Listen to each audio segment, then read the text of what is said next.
Je voudrais donc vous inviter à lire Ésaïe 61 et nous allons lire les 3 premiers versets. Le sort de l'âme est décidé par des choix que nous avons faits lors de la préparation de notre éternité. L'âme est le siège de notre personnalité. C'est là qu'il y a des grandes décisions, des émotions, des sentiments, des pensées.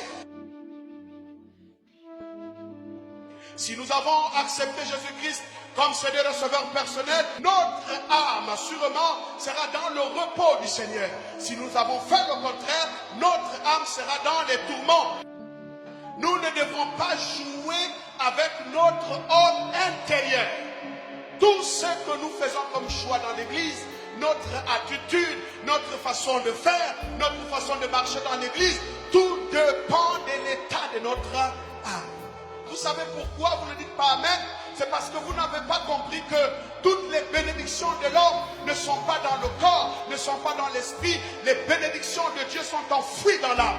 L'âme est le disque dur de l'homme. L'âme est la partie où Dieu a dit, il a inscrit la pensée de l'éternité. Donc la pensée de l'éternité de Dieu se trouve dans notre âme et il est donc important de pouvoir soigner et garder notre âme.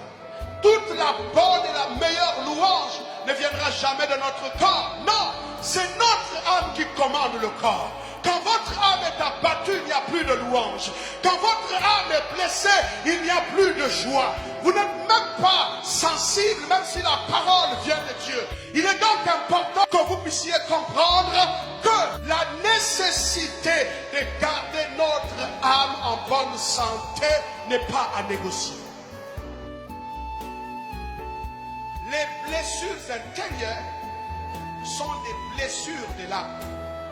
Il y a beaucoup de gens qui sont malades, qui sont venus à l'église, qui n'arrivent plus à rendre un culte agréable à Dieu, parce que la partie de leur être essentiel a été abîmée.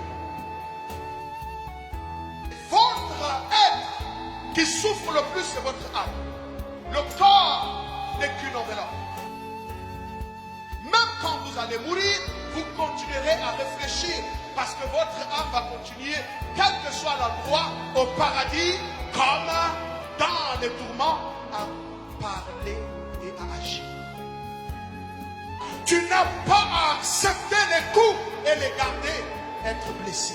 Relève-toi, dis à ton âme, bénis l'Éternel mon âme.